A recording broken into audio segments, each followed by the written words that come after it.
So, good morning.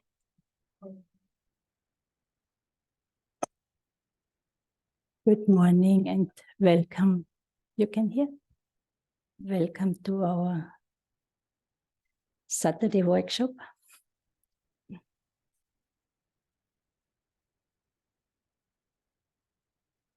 Yes, good morning, Lynette.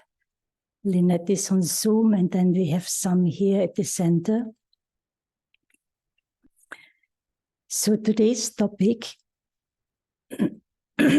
is renew yourself, mind and body. And since we are quite a small group today, we can take a few minutes and maybe everyone just saying hello and what brought you here. Yes? You want to, shall we start with in person? You want to start, Sonia? So I've been coming to the center for almost a year, and I brought my friends here. So that's what brought me here this morning. And I've always wanted to attend this workshop. So yes, that. Thank you. Thank you. My name is Ketki, and it's my first time to the center. I've, of course, heard about it, but when my dear friend spoke so highly about the impact that it had on her, I wanted to explore it as well and wanted to experience. So anyway, I'm feeling great already. And the topic is also intriguing. So, yeah. Well, hi, I'm Shashank. Yeah, I'm torn between telling you the truth and then telling you why I'm actually here. So, yeah. So Sonia comes here like almost every week. And then today she told me that we can have a good lunch in Koreatown. So, but yeah, she has been talking about it so much. So I thought might as well try an experience. And I met all of you in Peace Village. Everybody seemed happy. I'm like, okay, maybe I want that as well. So yeah, those are the primary reasons. It's a beautiful attitude. One is, I think you're also happy, but together we can spread even more happiness and lightness. Yes. I'm Liliana Cardenas. I've been coming here, I don't know, maybe 8 years. I'm learning how to develop my skills, my virtues, and how to become a bestower of peace. Beautiful.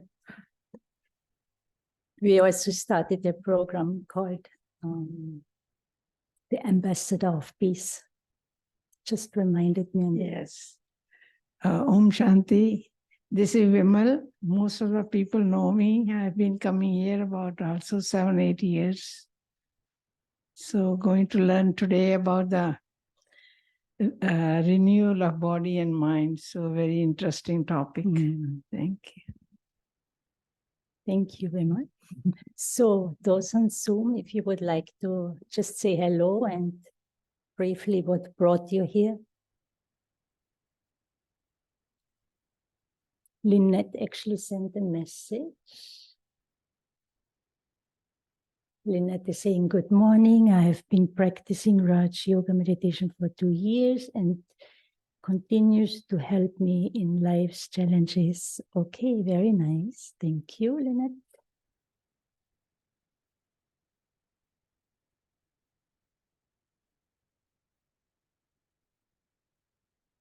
Yes. Aparna? You have to unmute. Oh.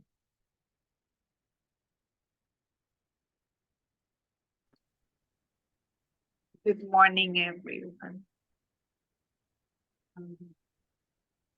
I have made a very big change in my personal life right now, and I am Aparna, wait one moment. We need to increase the volume here.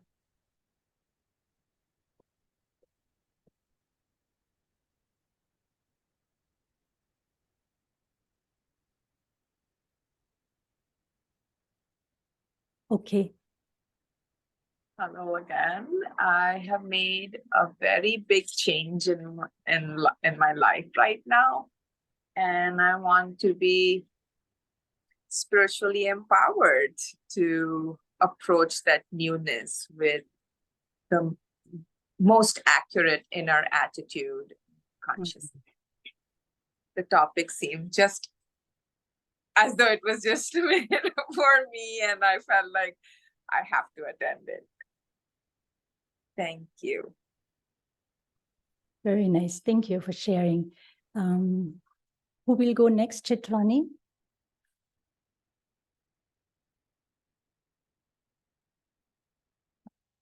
Kachal just joined.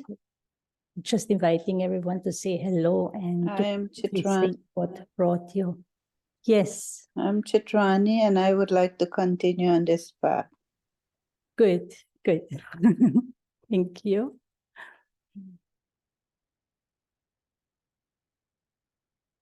Okay. All right. So thank you very much for following the invitation and say a few words. It's also a way to connect us. And maybe not everyone is here because of the topic, which is also very good.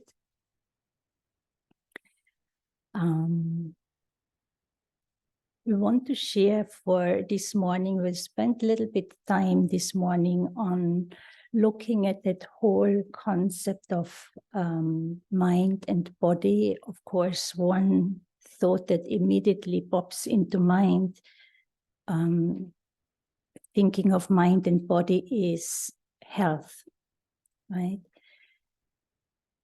And we'll share a little bit, we'll go a little bit into that, but actually I thought for this morning to focus overall more on, I will start with a little bit, very little bit, general history, and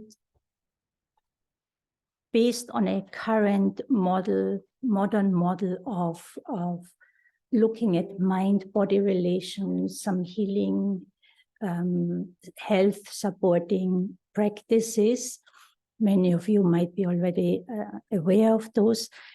And then I would like to focus more and dive a little bit into a new way of looking at that whole concept of mind and body, and we would go more into spiritual aspects of that. And just to put it in the context that sharing here based on the understanding teachings of Raj Yoga by the Brahma Kumaris. So we're sharing thoughts, ideas, concepts that we are learning here, that we are practicing. And doesn't mean that this is how it is, but this is what we are learning and practicing here. Because the way we look at the whole concept of body and mind is a little bit different compared how the world is looking at it. And so introducing some new ideas, new perspectives. Okay, so if it is okay with you, and hopefully it is, I'm going to share some slides with you, and we're just gonna go through the morning with the basis of some slides.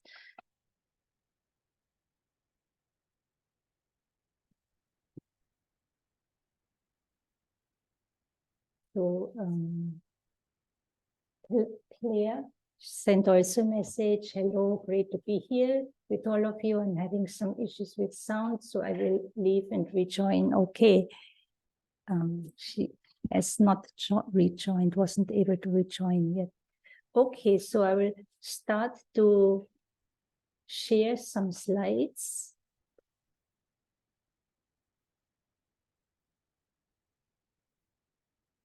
And also, if you have any question, if you really want to make a comment or want to ask something, you can interrupt me, but definitively there will be a significant amount of time kept for the end where we can, which is meant for discussion, but feel free to also ask or say something during the presentation.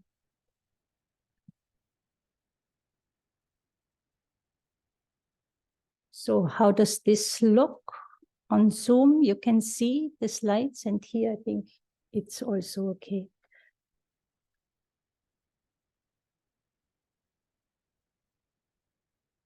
So renew yourself, mind and body, and I've introduced here already a third component which is mentioned many times out there in the world also. So the whole concept of mind, body, soul, mind, body, spirit, 3 different levels of, in a way, existence of 3 different levels of energies coming together.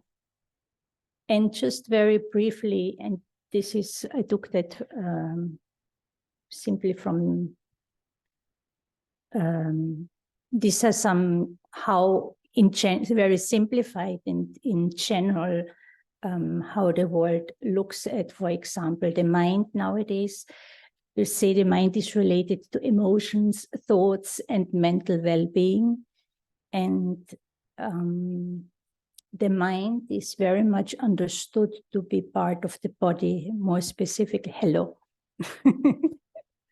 You want to say your name? Rosiane. Josiane. Yes. My name is Josiane. I'm happy to be here. Yeah, and we are happy to welcome you. It's your first time? No. You have I've been coming here for many, many years, but I haven't been here for a long time. Okay. But I've been participating to the retreat and workshop for more than 10 years. Okay, very nice. Very nice to have you all. And you don't want to just say hello with us and your name. Oh, I'm Shweta. Hi, it's good to be back. It's been a while. So good to see you, Sister Ines. We've been remembering you a lot. Yes. So main concept is that the mind is, it's not fully understood yet. There's still a lot of research going on, but overall, I would say it's very much believed that the mind is part of the body and more so even connected with the brain. Even no one was able to, at this point, pinpoint, localize where in the brain the mind is located, or how specifically in detail mind and body work together, mind and brain, body work together. And then, so body is related, physical costume is related to movement, the muscles, physical well-being. I think we are all familiar with that. Our physical, how to say,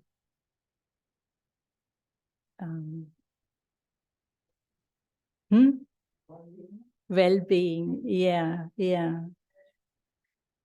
And then the aspect of soul or spirit, and there it is overall or greatly believed that it's related to something, being part of something greater than just myself, being part of community, being part, helping in the world, helping others, believing in a higher power. A lot is that kind of things are connected with spirit.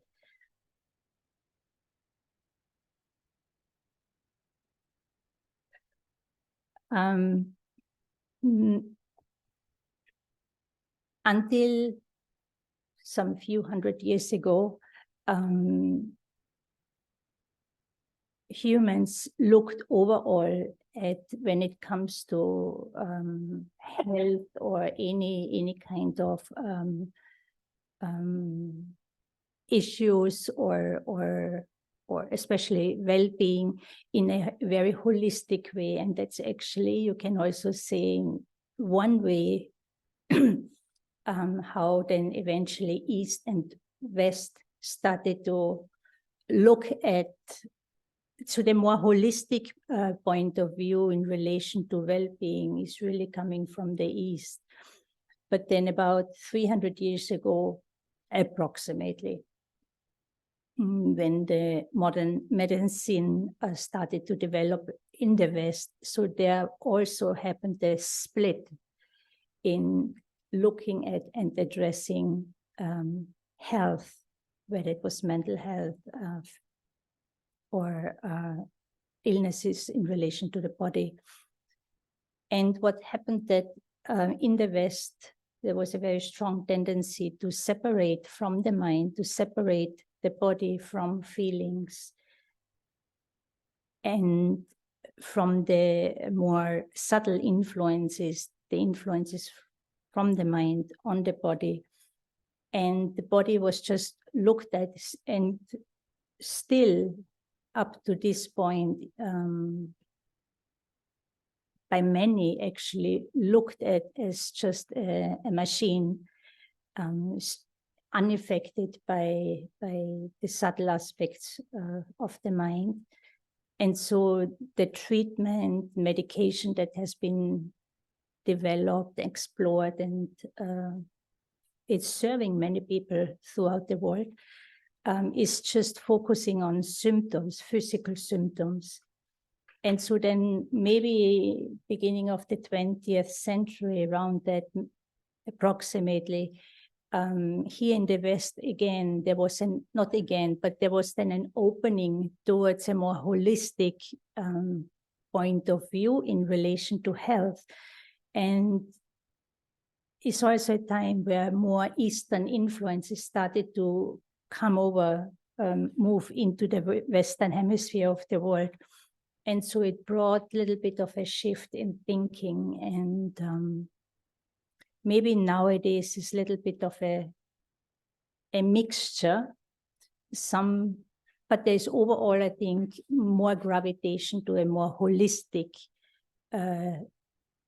point of view in relation to, especially in relation to health. And there's a lot of scientific research going on, understanding the connection between mind and body, the impact that the mind, feelings, thoughts have on the body, and illnesses, diseases that can emerge or that emerge, and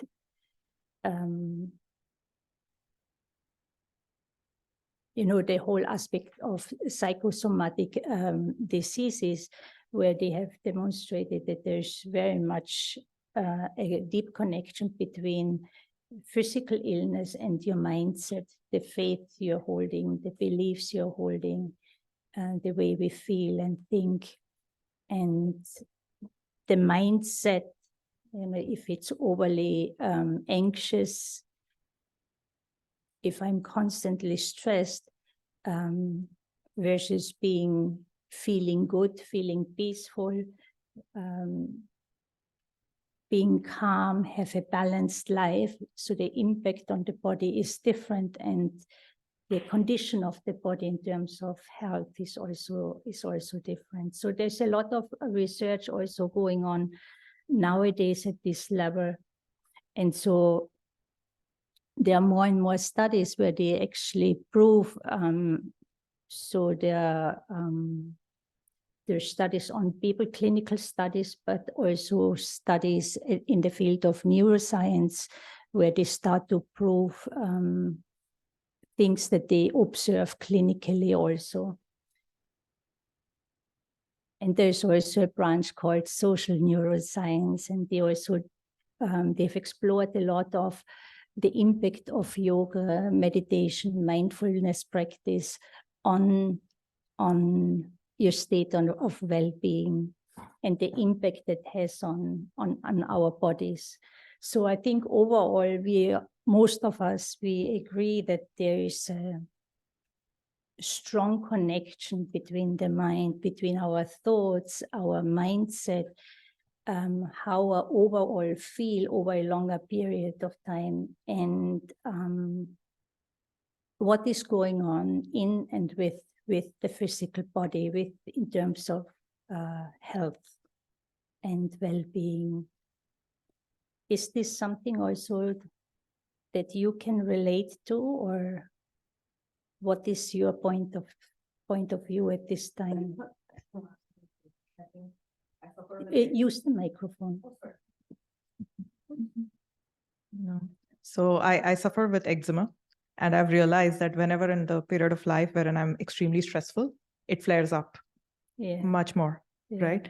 So that's one direct connection. But overall as well, when you are going through some kind of stress or mental, a situation wherein elongated period of time is impacting you, definitely you do see that overall your health, from slight effects like increase in acidity to, just the fatigue that you get in your body. So everything feels connected. Yes. Exactly. So state of mind and how you even feel in the body, that doesn't necessarily have to be an obvious disease, but just do you feel energetic? Do you feel more like you don't want to move at all? You don't want to go anywhere?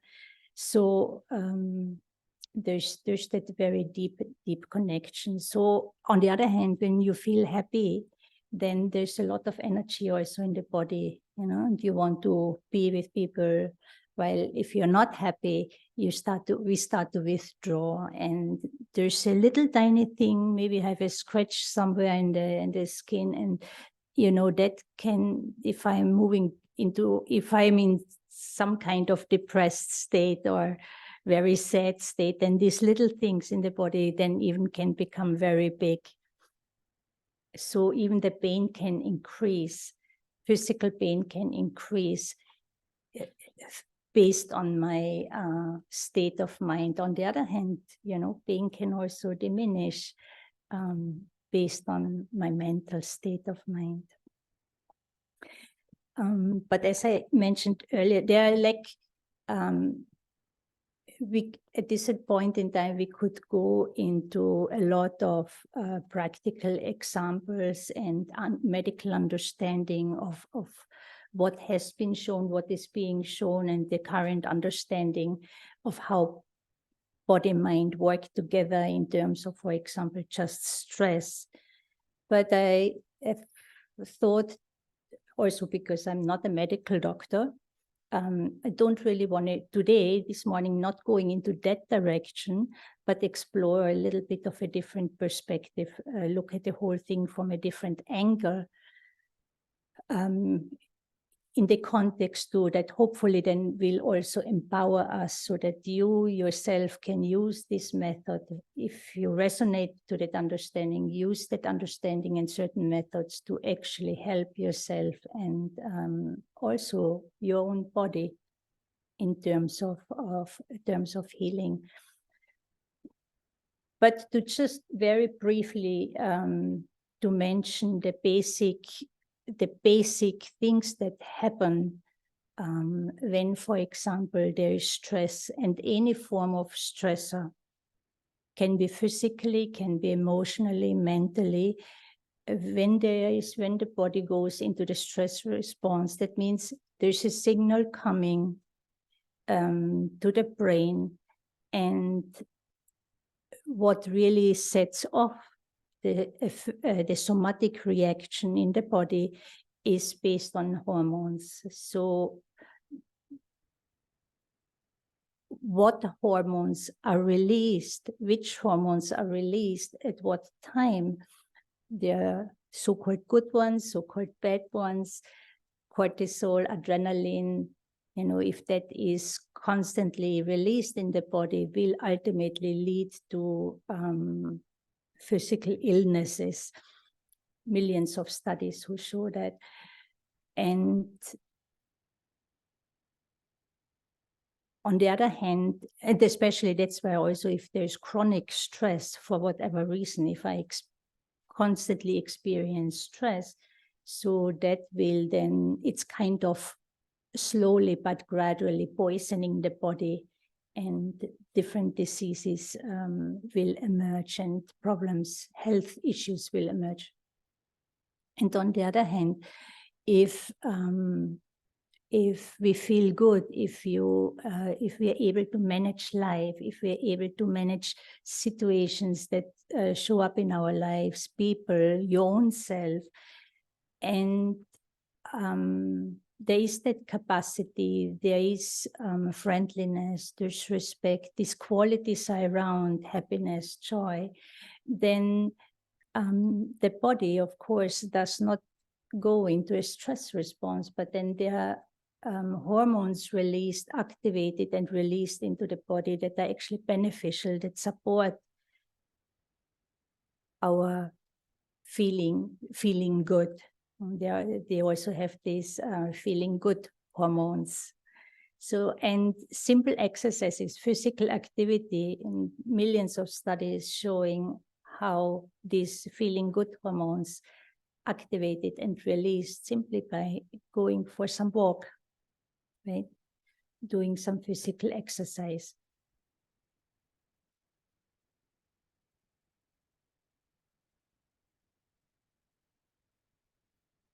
As long as there you feel good physically and there are no big issues, and you just move along in your life, I think we don't really think about or have too much interest to explore the mind or the more subtle aspects. But when there are some issues, many people turn towards different, you're more open, and then you look for different solutions that you may not have considered before. And so here it's the influence of the subtle, of your feelings, of your thoughts on your in relation to what is going on with you physically. And it always starts with a feeling, and feeling can be anger, feeling can be a physical sensation, feeling can be of peace, of love, of joy. So this term feeling doesn't really specify but what it exactly is, but it always is something you feel. Then there's the body reacts. So there's a feeling, but on top of the feeling, when there is stress, there's the body starts to react, starts to respond. Heartbeat can increase or slow down.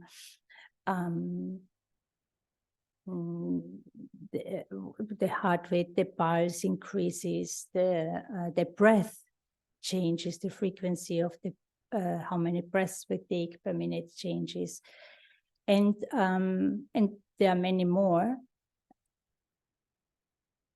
But also, what I feel or how I feel has also an impact on my physical posture. And there's more and more research demonstrating that. And a lot is actually coming from maybe since few years, there's a total new approach in to how to treat trauma, how to actually it's not about treating, but understanding what that actually means, the impact on the physical, mental level, and then new ways of how to heal it. And so a lot of research, neuroscience research, but also clinical studies, and in many cases, they have done it in parallel, is actually coming from that field. So a lot of insight of the impact of how you feel on the body, how the body is reacting, and then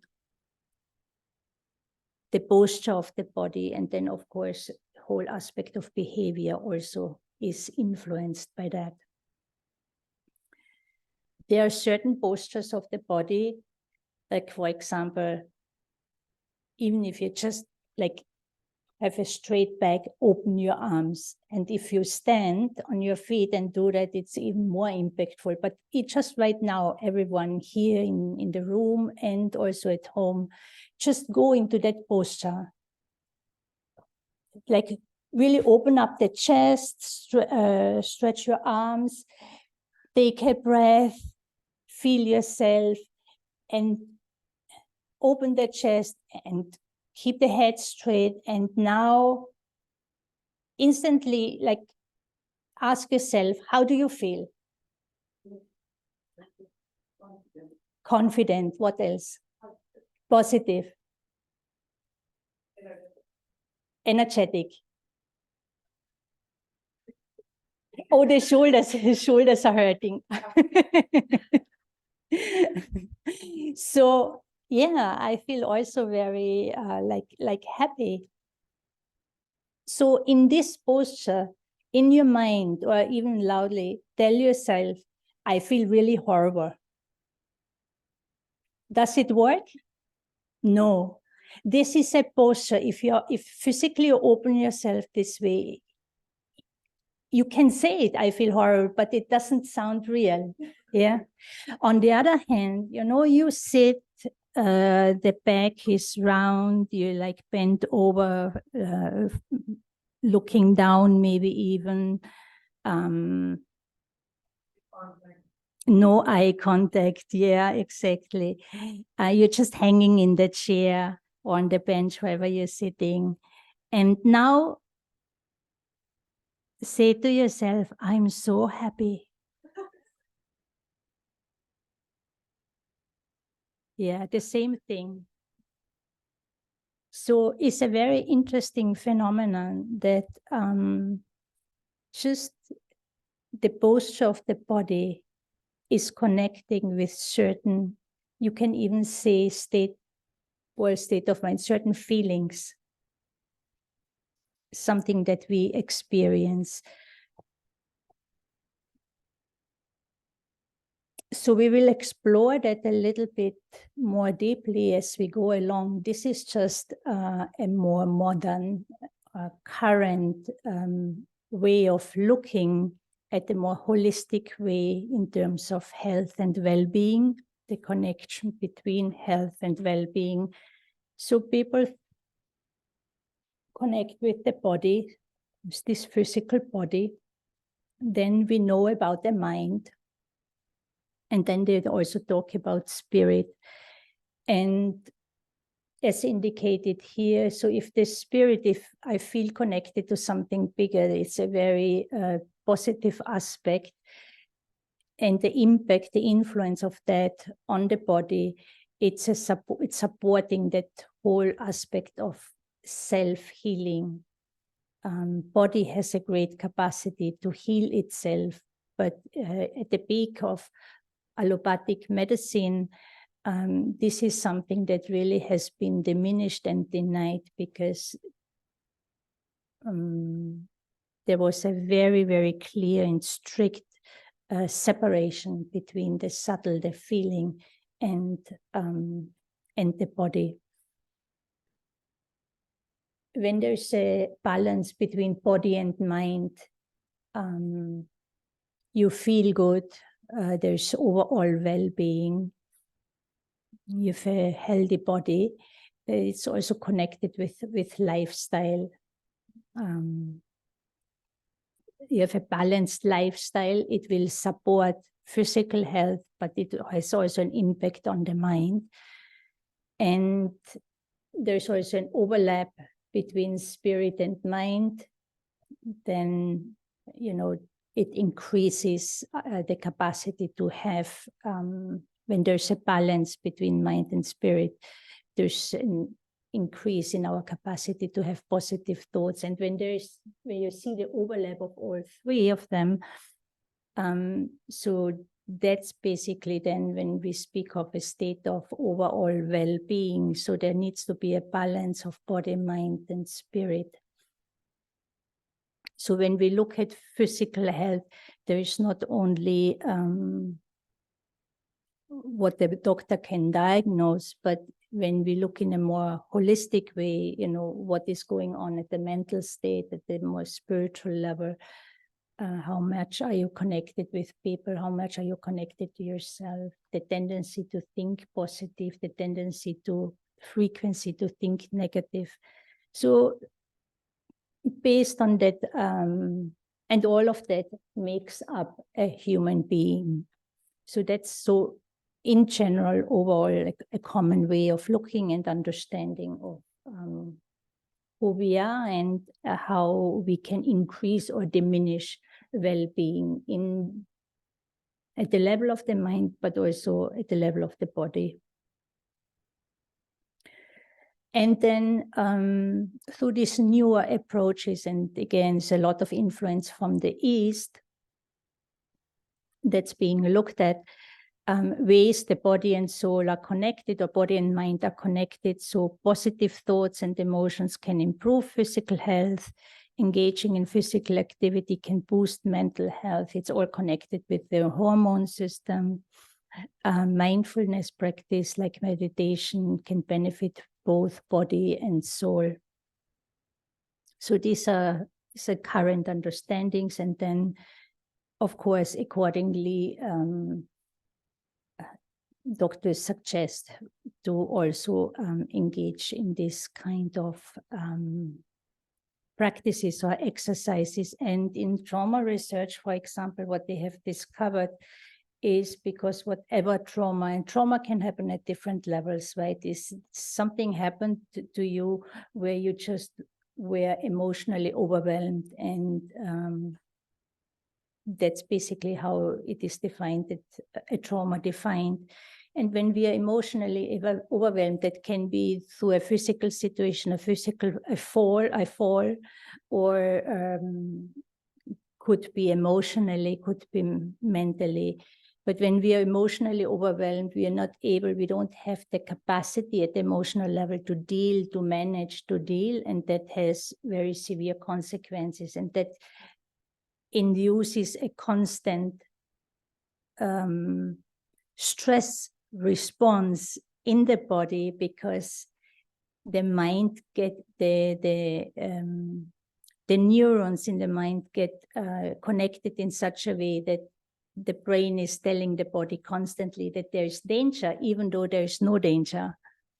So consciously, we are not able to, when there is a trauma, consciously we are not able then to interfere here, to stop the stress response, because it's driven by the mind already. So there's an imprint in the mind at the neural level that's giving the body the message that there is stress, there's danger, therefore stress, and the body goes into defense.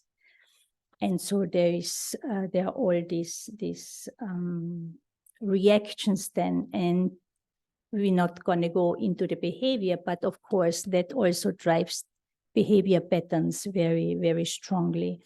Why I'm mentioning is because in terms of healing trauma, and this is just, it's a little bit more of an extreme example, but it applies basically to all different levels of health also.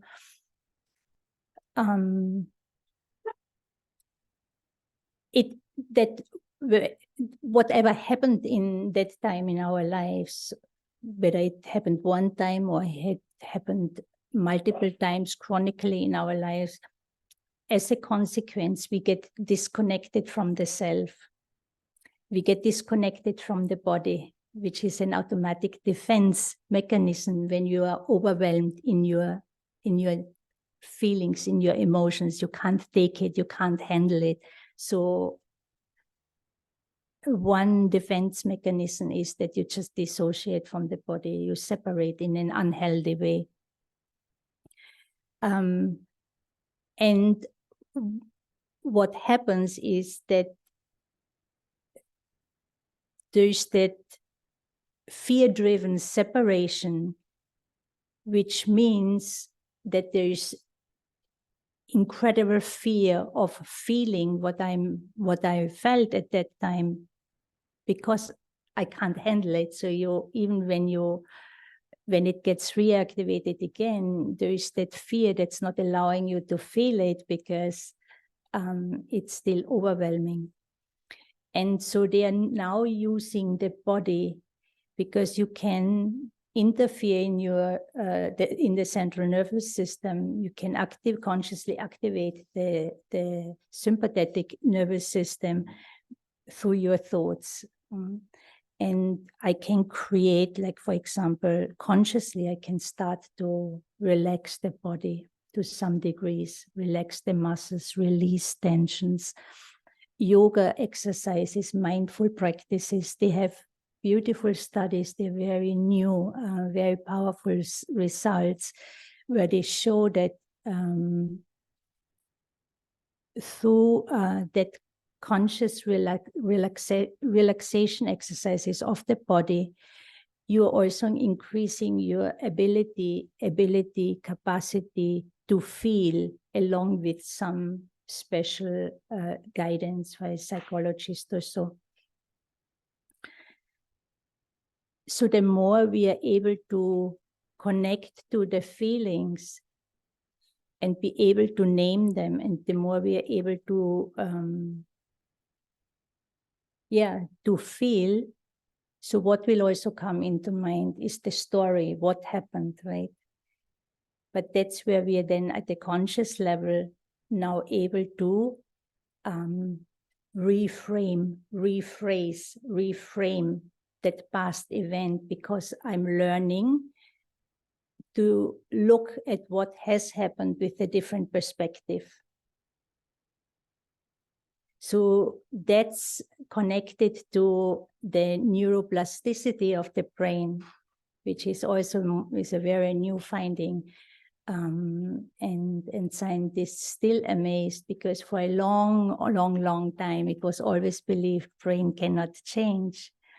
But yes, it can. And so the bottom-up approach, where you start working with the body, the experience of the body by doing yoga, physical yoga, mindfulness practices, meditation, simple meditation practices, from that outside or bottom-up approach, you're connecting to your feelings, you're increasing your understanding, your capacity to understand and to perceive and reframe.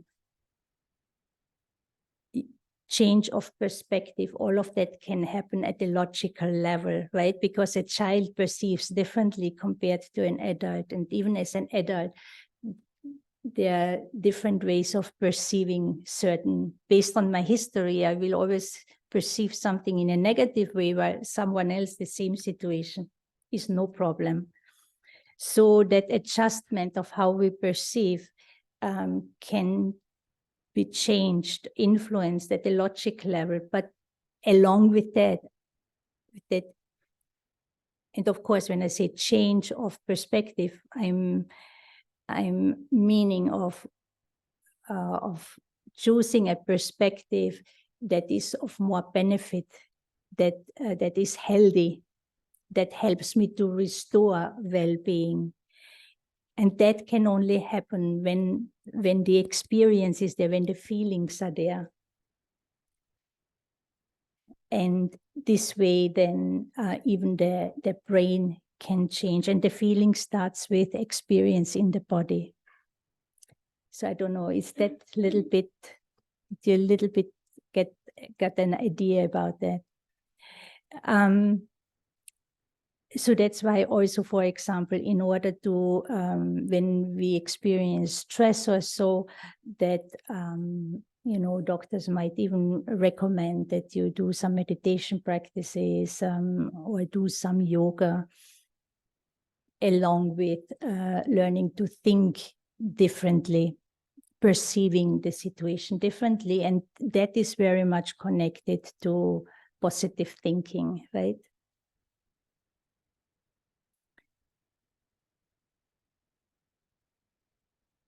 This is just to basically repeat what I said. So the importance of harmony between mind and body. And so yoga, for example, connects the body and says soul here, this in this slide. It can improve focus, flexibility, reduces stress, take time for self-care to promote wellness. Go for walks, eat healthy. All these factors recommended nowadays much more in order for healing, support the healing, but also just to maintain or sustain physical, mental, and spiritual well-being. Do you have any questions at this point? Any comment? On Zoom, anyone? Because now we would move more into a new, like for example, I mentioned about this new healing approach, which is from bottom up instead of just having, talking therapy, for example, or taking medications. In order to be able to have a more positive mindset, in order to think positive, in order to feel good, I think that is a little bit of a missing part overall. And that's why we also, people come here, we want to, I myself, all of us, we want to learn to meditate and because somehow things are not going so well.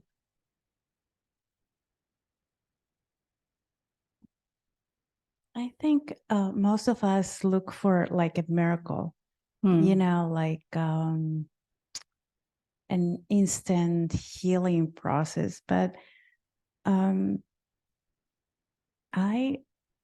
or this soul, have seen improvement in the way I react to stress through meditation. And it takes also time and effort and conscious and being aware, consciously aware of the feelings and how meditation, in the process of meditation, have that transformation, feel the transformation. And I'm so thankful for it. But sometimes I feel I would like to make it faster. But it's all about the effort we put in.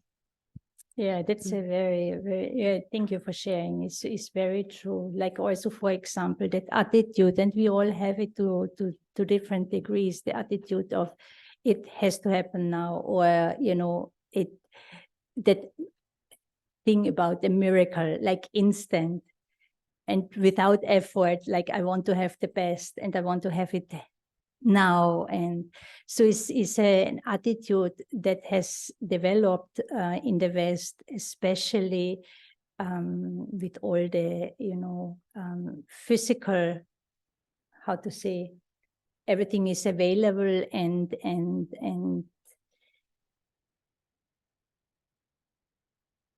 we don't have patience and everything has to happen the way I want it and when I want it. So it's very much an attitude that reflects a lack of self-awareness, a lack of understanding the self and understanding life, because in life really nothing is instant in that sense. Yes, change, transformation can happen very fast, but one is I have to put in some energy, I have to make some effort, but then everything has its own time. And, there's that saying, it's not the destination is the aim, but now anyone, the journey, right? The journey is the will take you to the destination. So what matters are, yes, I have an aim, I have a goal, but then what are the steps that I'm taking to reach there? So I have to be present in the moment.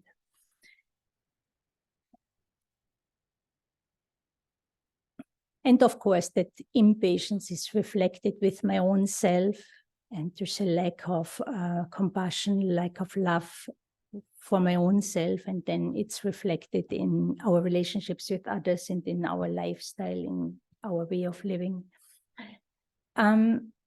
So we want to shift the focus a little bit more into the spiritual, and because I find everything that I've said or touched on, there's so much information available. Many people know about it. There's so much information about it on the internet and everywhere.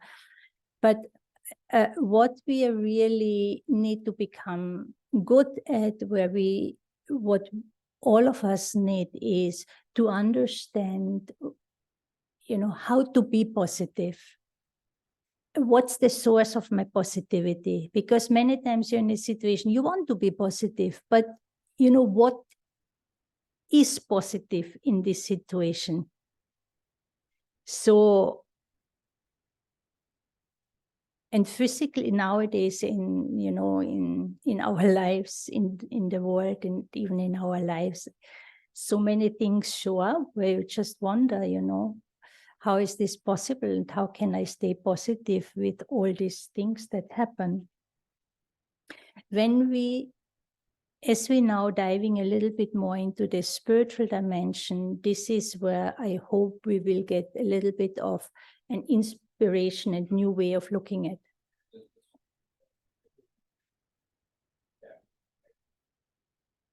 Okay, someone is on the chat saying something. Claire was saying, thank you, this is true. For me, regular meditation practice alongside self-care and yoga has transformed how I feel and respond to life. Yeah. And so when we have a positive approach, and that, we need to practice moment by moment,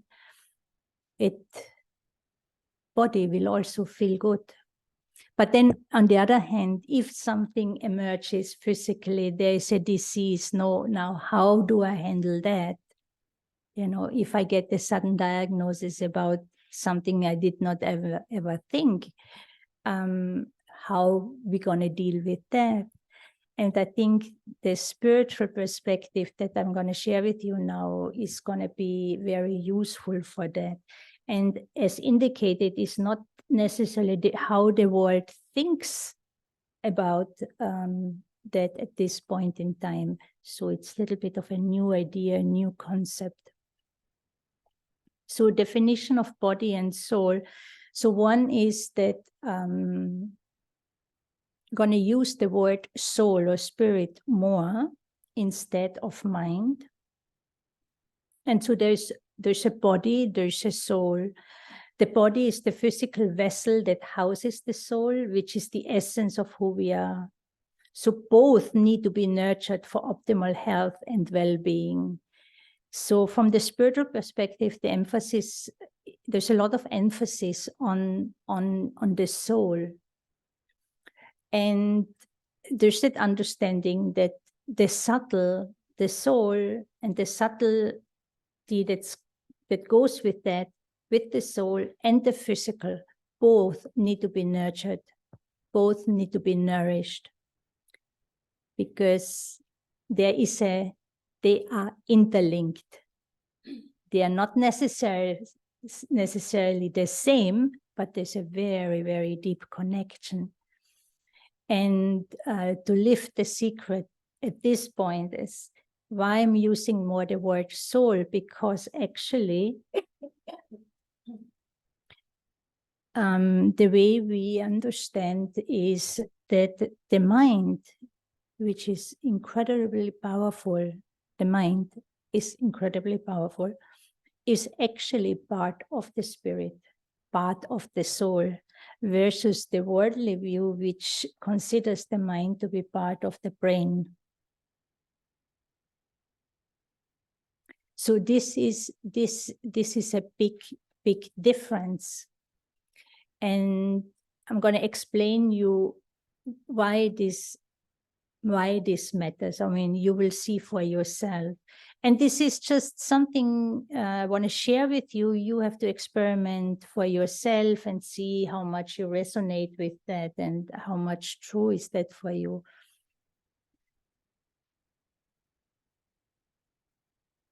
We actually look at a person, a human being, in a very holistic way, in a very spiritual way, where the soul carries a mind. Then there's another function, the intellect, and there is a third function, which are the memory impressions that get formed in the soul. And soul is really consciousness. So even though there's a lot of research in terms of mind and body, but the whole aspect, the question around consciousness is still a big, big question mark. And we look at the soul as a being of conscious energy that is self-aware. I'm aware that I exist. And the one saying, I am aware, says, I am a soul. And I have a mind. And I have an intellect. I have subtle impressions, memories stored within my own self. And I, the being, the conscious being, I live in this body.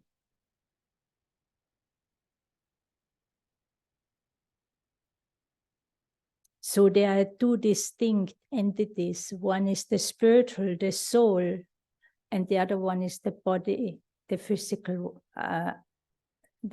identity. But then I also have a spiritual identity. And just looking at the mind, for example, the mind is more like a subtle organ. Like my eyes, these are physical organs. It's a physical organ of the body. Ears, where I can perceive sound, right? Eyes, I see. The mind is more subtle. It is not physical. It is not in the brain. It is in the soul, part of consciousness. And the mind allows me, the mind is actually the main characteristic of the mind is it keeps generating thoughts. It is the mind that, you know, whenever you have a mental image, because you're using the mind can create these mental images. Feelings, whether they are positive or negative, are experienced in the mind. Physical sensations, you're happy about because you get an ice cream. You're happy about because you meet this person. You're meeting something physically, but you're meeting that you love very much. You're eating something that really pleases your taste buds. It feels good. I'm feeling that in my mind. And at the level of thought, you all know, like, for example, right now, if I ask you to right now go to your apartment, go to your house, wherever you live, and go enter your space, enter the house, your apartment, go in your living room, sit down and turn on the music, your favorite music. So most likely right now you are in your living room. Yes. You're hearing the sound of your favorite music.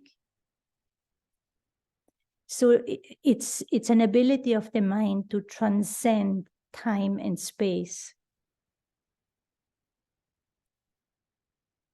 And then there's an intellect. It's not to be mixed up with, to have an intellect doesn't mean I'm intellectual, but intellect has different powers. And then there's also a lot of significance on impressions, how do they get formed, how do they influence the mind and so, but I'm not going into all these details. It's a little bit going beyond. I would like to focus on another aspect that I'm going to share with you now. But there, at this point in time, that whole idea that the mind is not part of the brain, is nothing physical, but it's part of the being, it's part of the consciousness, that, and I am that conscious being. I am a soul, and therefore I, the soul, I have a mind, but also have this body.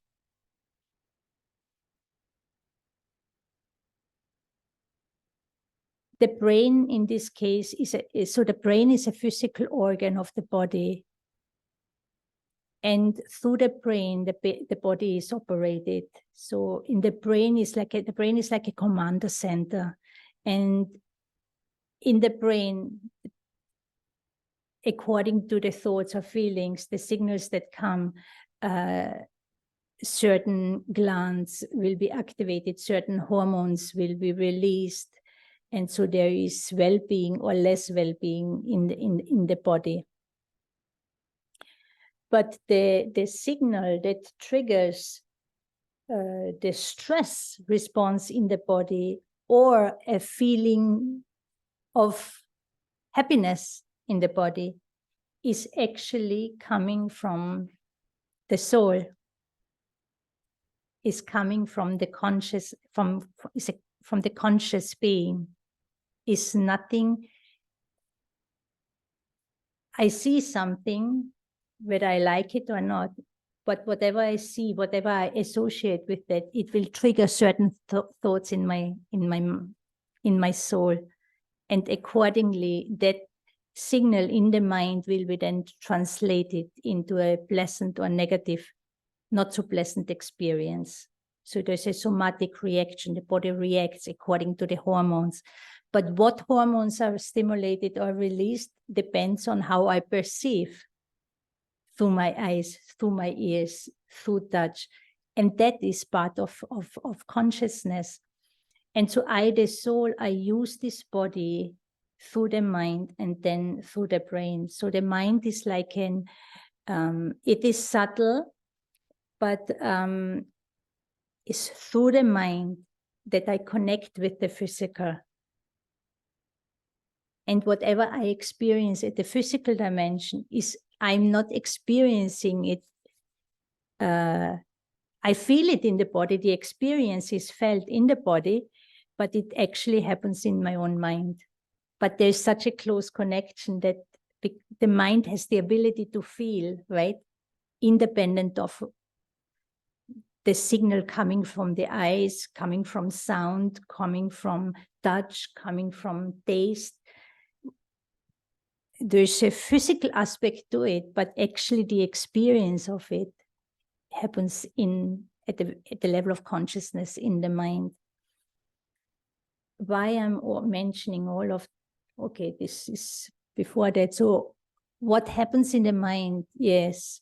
So whatever happens in the mind can be very real.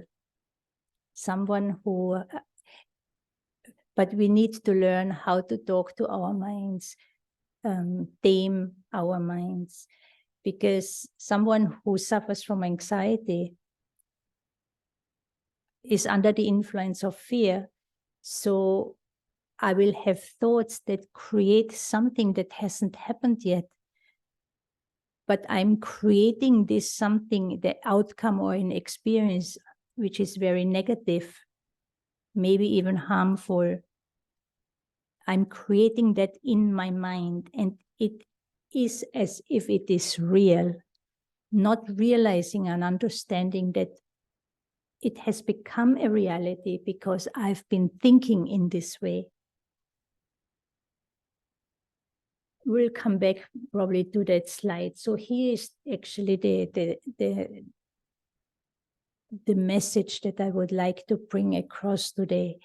When we talk about soul, and we mentioned that soul, as a conscious being, I have a mind, I have an intellect, I have subtle impressions, and I have a body.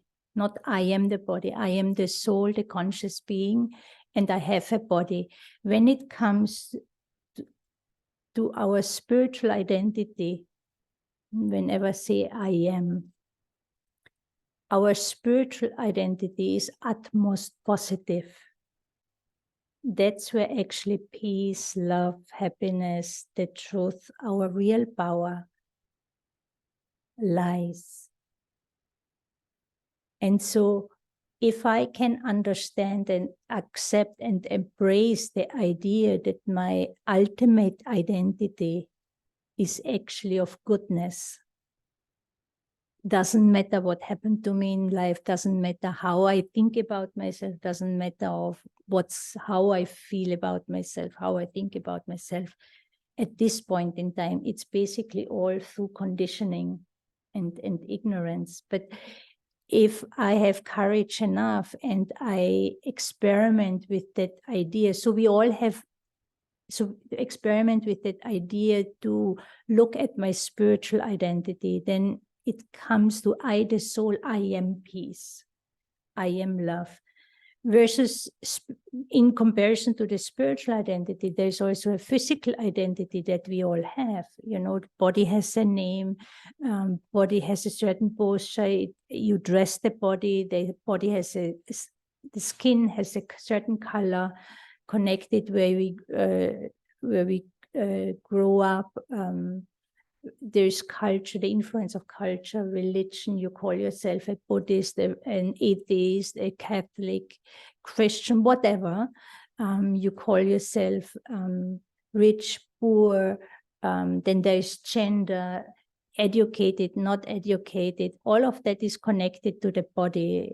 You know, nationality, where I come from, where I belong to, even the family I married into, for example.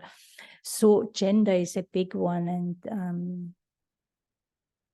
and so there is a physical identity, which is not to deny, but is that really the essence of who I am? And from the spiritual perspective, we go deeper and say, when it really comes to identity of who I am, then my identity is actually my goodness. And why is that so important, and why is this a game changer? Because if I can accept that I may not be able to fully comprehend it based on my life experiences, but if I have the courage to accept that idea, that concept, that ultimately I'm a being of goodness, when you look deep, deep into your heart, would you say that I am a hateful, unpleasant, unhappy, sad, disgraced being? No. Even though we can have thoughts about the self in that direction, and that sometimes, some moments, we even may feel like that. But if you really take a few moments and you ask yourself, no, I'm a peaceful, happy, loveful, kind, respectful being. Just few qualities to name. No? We do resonate with that, but we not necessarily have the courage to really accept it and believe it, have that faith that I am that. But whatever life experiences we had caused influence on us. They had an influence, they had an impact on us, and it helped shape my world. But my world is not necessarily reflecting of my ultimate truth. And so can I take the courage and go beyond of what just I think or I feel about myself, and connect with a higher, deeper truth that's actually telling me that I am peace, I am love. And as I am that, others are also. And so at the times when I don't feel it, when I'm not able to connect to that, to understand that I have come under all sorts of influences. There are all sorts of memories and impressions inside, and moment by moment, so many influences working on me that are not telling me that I'm a being of goodness. You know, what people reflect on us when you take the whole advertisement industry, what's going on in the world, it's not helping to connect to something good within. So it really comes down to some very personal, individual, personal practice and acceptance. So one saying that we have is that, okay, my practice is to connect to myself, and so I choose to see myself as a being of peace. And I choose that to see also in you, even though that person is not expressing it in that moment. So then we say, okay, that one is under some influence. So if I feel angry, if I'm not behaving well, so then I'm under some influence, consciously or not so consciously, compulsively or not so compulsively, right? Out of ignorance, maybe. But can I still have faith that deeper within me, there is that peace, there is that love? And so if I know that, if I accept that, if I take that courage, I can bring a change in my perception, in my perspective about myself. And at the same time, I can do that and also with others. So even though goodness is not expressed, but because deep within I believe there is goodness, and that one is under some influence, and let me have some good wishes, then we are always able to connect to something positive, to something good in the self and in others, even though it is not felt or not seen or not heard about. People very much like to talk about others, and we hear all sorts of stories.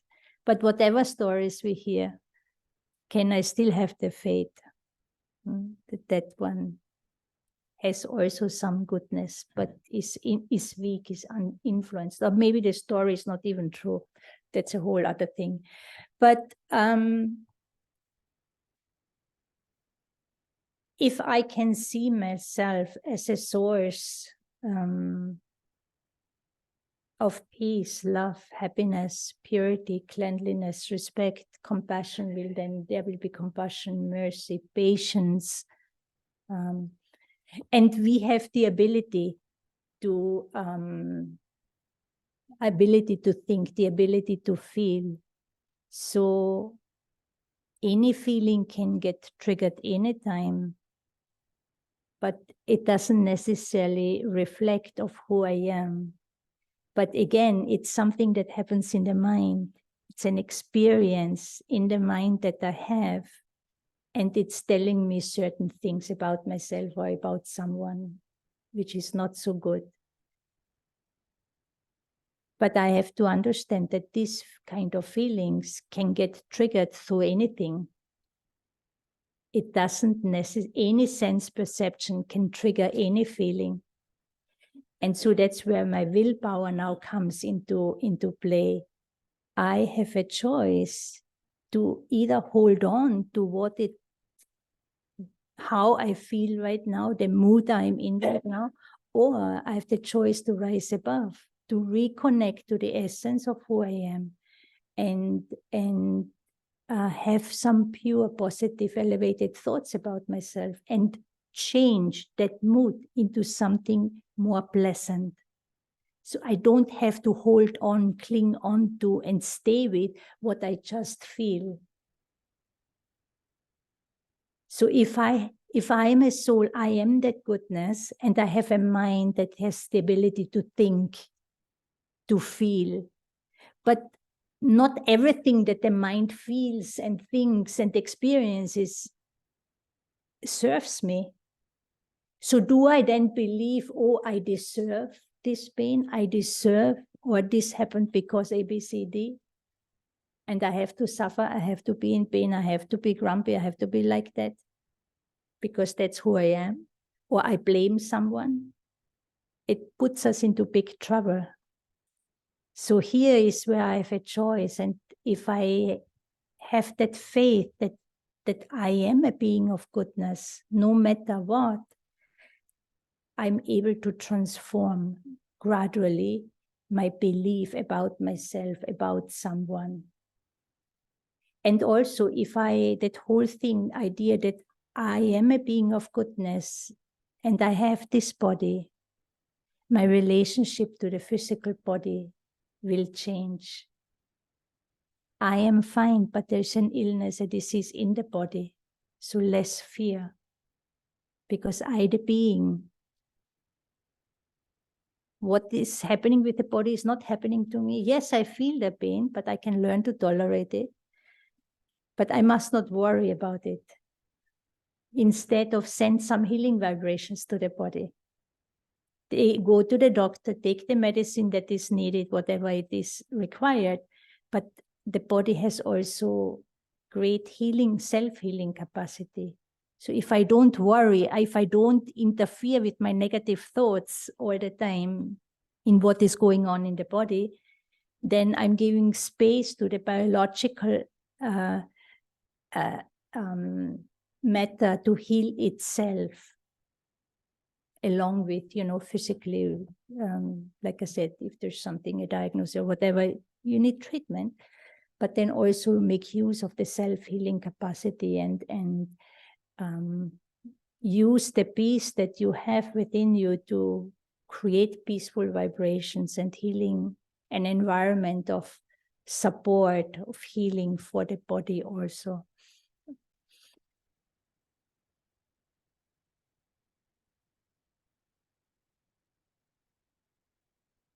And just to mention, because it's on the picture here. So one, you see the star here, consciousness, within, behind these eyes, but as a source of peace and love. But then ultimately, those who connect with the teachings of Brahma Kumaris, we are connecting to the ultimate source, which is the divine higher power.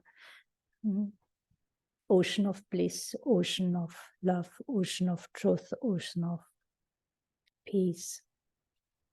That really helps us, that connection really helps us to activate our own innate goodness. And that innate goodness is at the level of consciousness. Body is perishable, but consciousness always exists. So that's why there is always peace, always love, always. And ultimately, we go through fluctuations, but the divine God, Supreme Being, doesn't fluctuate, is always the embodiment of that goodness. And that will help us, the connection to that source will help us to activate our own innate goodness. Okay, so I'll stop here. That's the last. So taking care of your mental health is just as important as taking care of your physical health, as they're both intertwined. And I think with that shift of understanding, of looking at the self, we may have additional ways now how to increase or how to take care for the self. Okay, so it's a little, we'll stop here.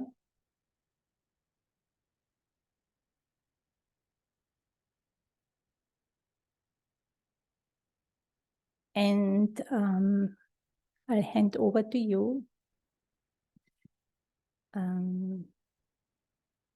See if there are any questions, any comments. So I have a question on behalf of Katie. She asked me something last night. So you talked about soul and you explained it very well. And it's easy to understand if you're connected with the teachings of the Brahma Kumaris for a long time. But like she asked me a very valid question, that you can see everything else. If I'm talking to someone who I don't get along well with, I can see their negativity. I can see all the wrong things that they are doing, but I cannot see the soul. I cannot see my soul. Like, how do I have that faith then? What are some of the practical things that I can apply? And how do I see the improvement? So if I am in a situation like that, which continuously bothers me, or someone, I have to interact with someone and they are constantly like that, they are not going to change or whatever. But how do I keep seeing that goodness? Practically, what can be done? It's a very good question.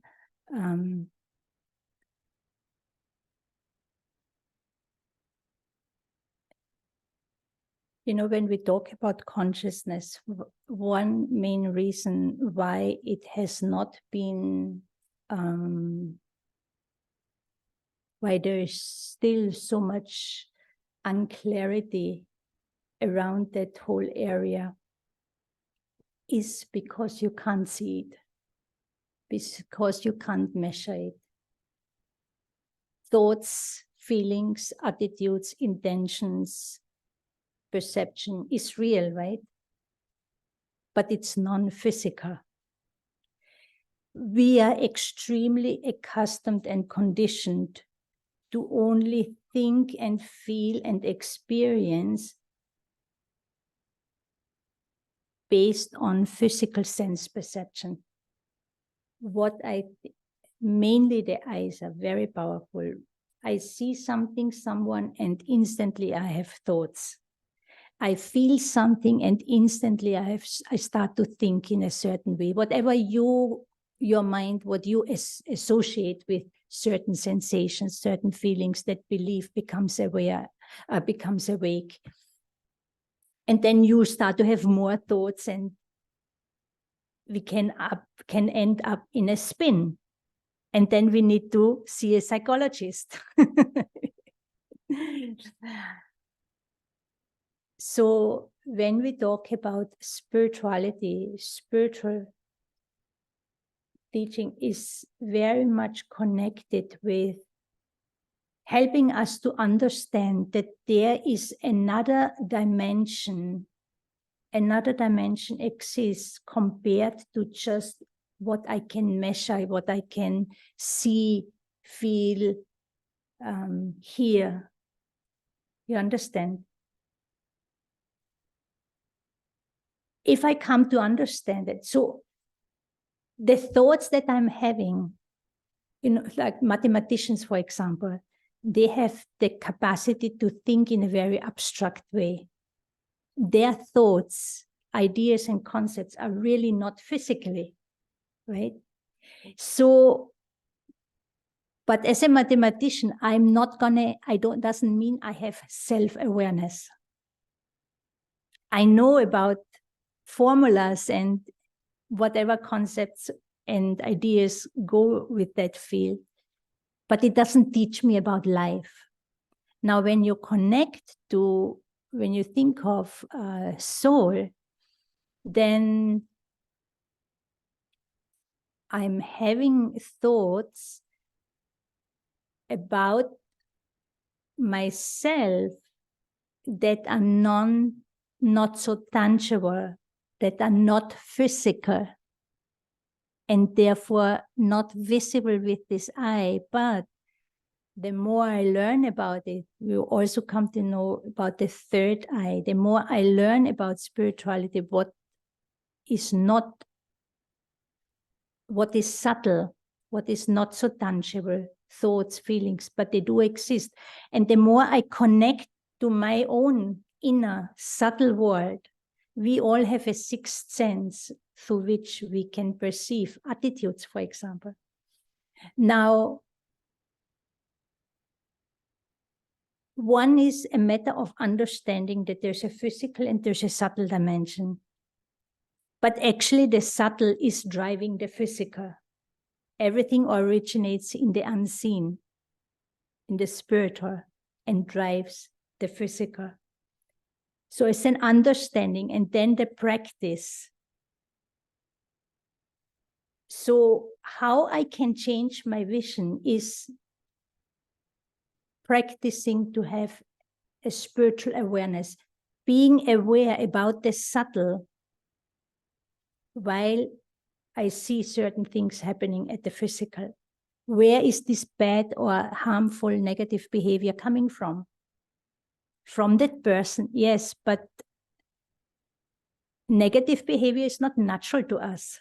It has become natural, but is not our origin, true nature.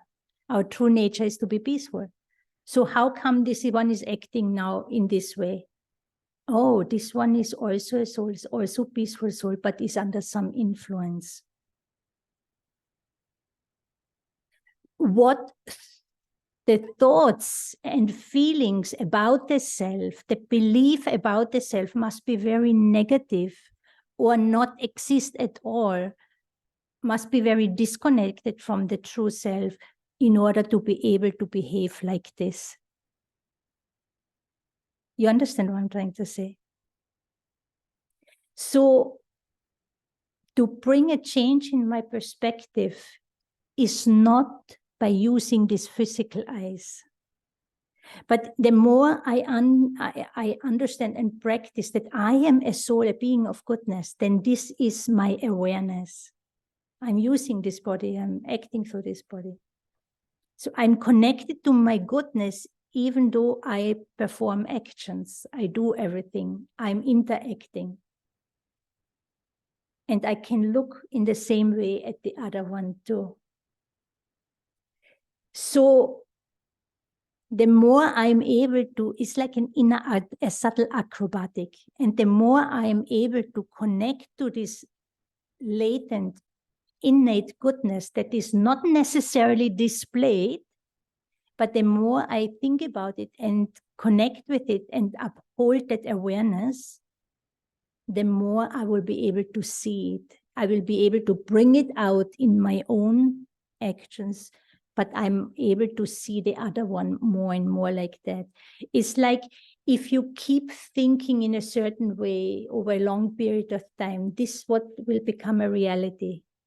So now the spiritual vision for us is very new, but to see the physical and the behavior, which is very tangible, we are very used to that, because that's what we are connecting with all the time. But the more, yes, be aware about this, notice it, but where is all of that coming from? So the more you give thought to what's driving everything and of who I am and who is that one, the more I practice that, it will grow, it will become stronger, it become more and more real, and the other side of the scale will go down. That's how we create reality. Now, you can tell in yourself, to yourself, in your mind, you can keep telling yourself either how great I am, like when you look at me, or you can keep telling yourself how bad I am. You understand? But it will actually eventually manifest, reflect in your behavior towards me, in your attitude towards me. That's where I will notice the change. And true spiritual power is that even though there is provocation, I see the challenge, but I'm still able to connect to what is good. So that is what it means to have spiritual power. And it starts with my own self. It's a long response to one question. But does it make sense? It does many ways. When you were explaining, like the strategy that you mentioned, there are some subtleties we kind of experience, like intuition. Yeah. Even if we have compassion, we can have empathy to understand a behavior is one thing, but where they are coming from, how we could get this support. Exactly. Exactly. Exactly. So there are ways I could be able to understand. So for me, the question to was more like, you're right, it's about tangible. Then there are emotions which are not tangible. But then I think my subtle difference between a mind and the soul is where I struggle with. Also, when we know the subtleties like empathy, compassion, love, intuition, there is another layer that comes which obstructs all of this, which is ego. And once the ego steps in, all of these things take a backseat. Ego is also, in a way, I mean, it doesn't, you can be very nice and very pleasant, but if you have your ego in your mind, you will do exactly what you do. Your actions in the long run will speak for it. So these are the nuances I think that when I struggle and then I struggle with mind. So, or how is the soul the driving factor for the mind? I intertwine it when I ask. But I think there's a lot of self-reflection probably practices like meditation. And many things I didn't go into it. There's much more knowledge available. And in terms of ego, it's simply, what we understand is ego is false identification. And if I identify myself with who I truly am, with my subtle spiritual identity, I'm connected to the goodness. So that's where I'm able to have self-respect. When in a false identity, I will always oscillate between arrogance and inferiority. There cannot be true self-respect when there is ego. And ego simply means false identity. So what is the true identity of the self? That's where we connect to the innate, to the soul, the being, the living energy, the being of goodness. And then you have a mind, and through the mind you're thinking, you're feeling, and all of that. But then we have this ability to discern and make power to choose, to make decisions. I didn't go into all of that. Yeah. So for what I'm hearing is really the key is to focus in oneself, right? Not on the other person and how we see ourselves. Because when we see ourselves and keep the self-respect, then we don't get hurt. Exactly. And so it's, unless I can keep myself in a positive state, in a certain awareness, I cannot uphold that for others. So that's why also, for example, spirituality is all about experience. Your personal individual experience. There's information, there's knowledge, but it's about experiencing it. And from that experience, you develop a deeper inner knowing and understanding, right? While in science, on the other hand, in science, it's all about proving. And that's connected with measuring. You just have to have the right technology in order to measure the smallest subparticles, right? And they're probably even smaller ones. If you have the instruments, you can even measure them. But in spirituality, you cannot prove. It's not physical. You cannot. I can tell you for the rest of the day about soul, but unless you have experimented with it, unless you have experienced it some kind of level and resonate with it, it doesn't mean anything to you. Intellectually, we can talk about until the end of our lives. So in spirituality, I can experience I can understand myself and I can experience myself, but I cannot prove myself to be a soul. So that's where the big opposites in terms of spirituality and science. And nowadays there are many people who say, until I see it, I don't believe it. And how can we prove the subtle is that it's only when I change there's a big shift in my own behavior in relation to certain people or circumstances, right? Then they will become curious. How is it possible that with this person you are able to remain so respectful, so nice, so calm, but before you got, upset all the time? So it's how I think, how I feel, how I perceive, what's my thought process just about the other person, and what about the other person? So each time I think about someone, I'm disconnected from myself. So we connected with my true identity. We call that soul consciousness also. I'm conscious about myself being a soul. And it's like coming back home to your own truth. So you go deeper and deeper and deeper to explore what is true for me, because what is true for you mustn't be true for me. So it's something, spirituality, the journey is something very, yes, there's a common understanding, but when it comes to experience, it's something very personal and individual. Okay. Is there anyone on Zoom who wants to say something?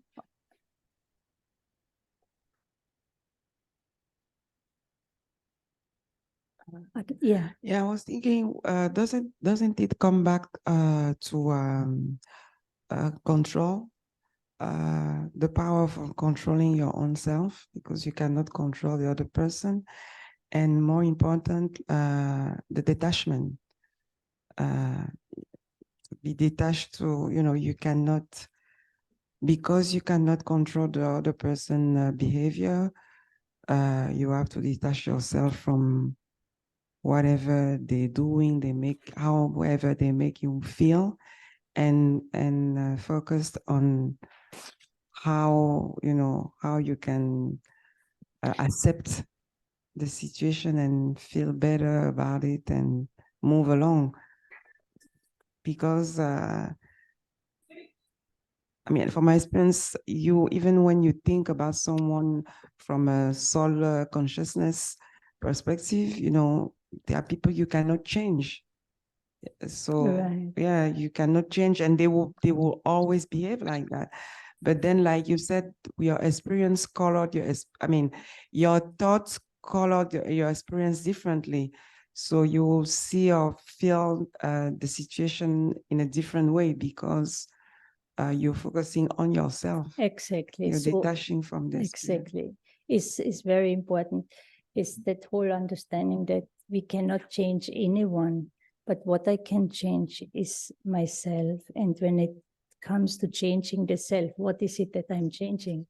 I'm changing my perception, how I see, and understanding that I'm a soul, having a mind, and all of that. Gives me a totally different perception on everything and everyone in life. And so you said detachment, and what was the other word? Control, yes. So I cannot control anyone else. That's false power. That's when we are not body conscious, have a bodily identity. We always try to fix and control others. But when I am soul conscious that I am a being, a living being of goodness, then what I control is I learn to control the mind. And what does that mean? My own mind. So I'm training and coaching my mind to have thoughts that uphold what I value. And if I am a peaceful soul, a being of love, joy, kindness, happiness, then this peace, then these are the value. This is what I value in life. And if this is what I value, I will have to think in a certain way. But if I am a being of goodness and I have value for myself, and the more I put it into action, my worth, self-worth will increase. It will become a reality for me, right? So I am connected to my own greatness. I can afford to see the greatness of someone else. But if I'm connected to a false identity, something related to the body, something related physically, I'm disconnected from my truth. It's very easy to have some negative thoughts about the self. And then you will see there's jealousy, there's comparison. I start to criticize. It's all because I'm disconnected. I don't have, I want desires, right? So you're coming always from a place of neediness, a place of insecurity when I have wrong identity. And if I am a conscious being, and my goodness is within my own consciousness that exists forever, no one and nothing can take that away. Versus, yes, I eat something that I like, I do something that I enjoy, I get a good pay, I get respect, is temporary satisfaction, but it's just a matter of time how. And so the more we are able under any circumstances, utilize the power of the soul, you can support the body. You will always be able in relationship to connect to something good. You will learn to set boundaries that are healthy.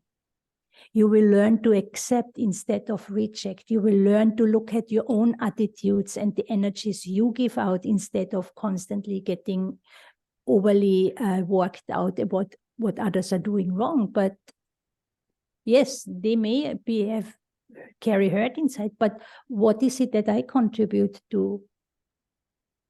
You know, and even if I didn't do anything bad or wrong, can I have mercy? Can I have acceptance? Can I still have love in form of mercy or compassion, for example? So it really is a game changer, the connection to the subtle. Yes, so I was talking a lot and we did not do any meditation. But I think it's already very late, so we will just close at this point, right? You're okay with that?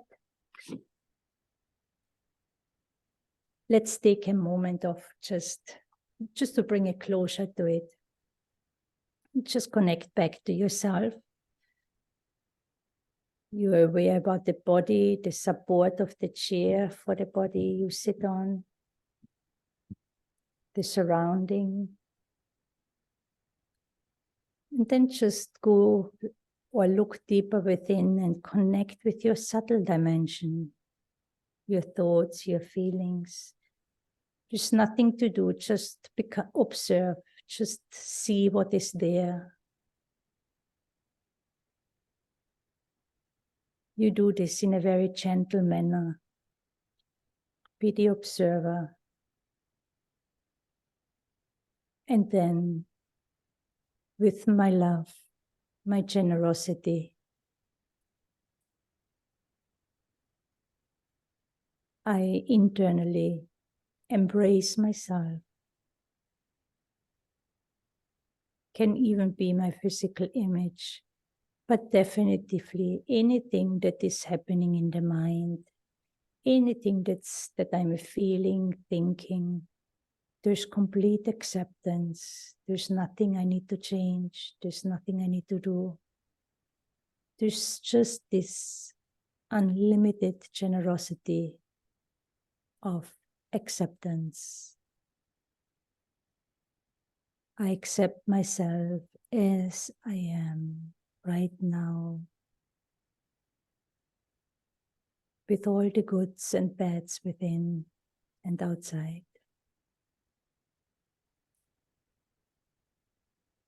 And I remind myself that ultimately, deep within, I am a being of peace.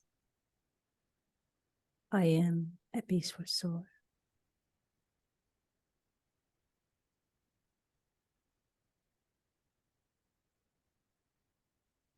And connecting to this ultimate truth, I will always find an answer, a solution for any situation I'm in life.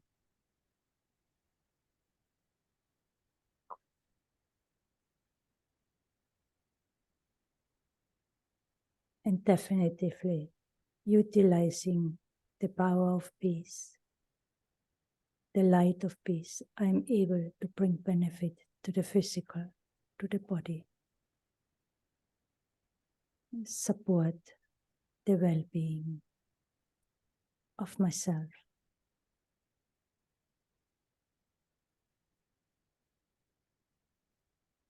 Om Shanti.